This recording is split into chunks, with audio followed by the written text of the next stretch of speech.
if you take it when your breasts are growing, I feel like it might be helping more than you not take it. But this is just what I've observed and what other girls have observed, so we're not sure. Not really official, anecdotal. not a doctor, but anecdotally. Exactly. How does it feel for you mentally when you're on it versus off of it? Oh, I feel great. Month cycles. I feel great when I'm on it. I don't know. I feel more grounded. It's hard to explain. I think I feel more confident also. I don't think it's really a placebo because I didn't expect much from it at first. So I just noticed I was feeling like that, and then when I stopped it, because I didn't know it was from progesterone and my usual life events that I couldn't control necessarily. And when I stopped it, I noticed like, hey, I don't really have that energy I had before.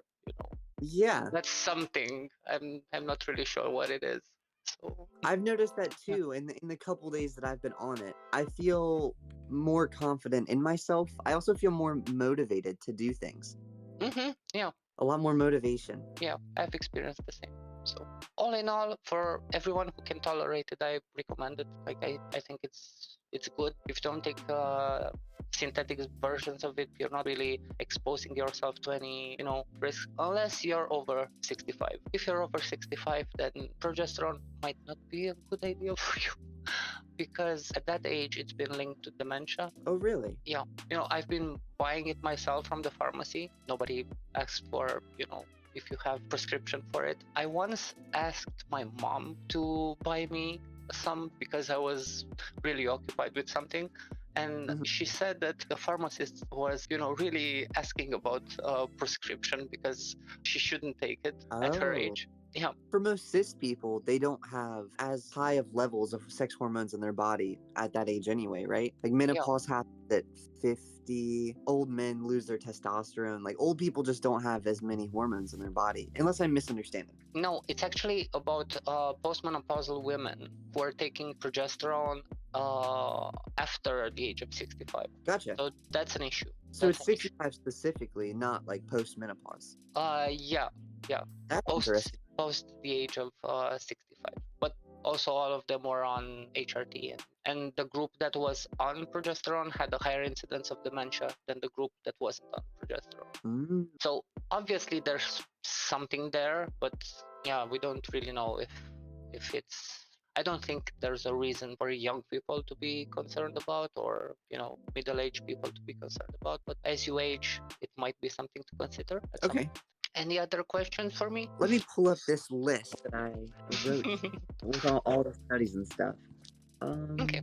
Sorry, I'm just looking. It looks like a lot of the studies that I grabbed were me pointing out that they're just using synthetic progestins and that synthetic progestins are bad and they have a lot of negative effects. Exactly. And since we have access to natural ones, I see no reason why we should use synthetic. So that's why we didn't do a lot of research on it because, we saw it as pointless. Yeah. So I guess one question I have actually is, with this group that you're doing these studies with, are you guys planning any new experiments to try in the future? Like, what are your future goals, I guess? This is probably gonna take a year or so. These two experiments were running in parallel right now. A friend of mine really wants to do what's it called? Aromatase, or how do you say it? Transforming testosterone into estrogen.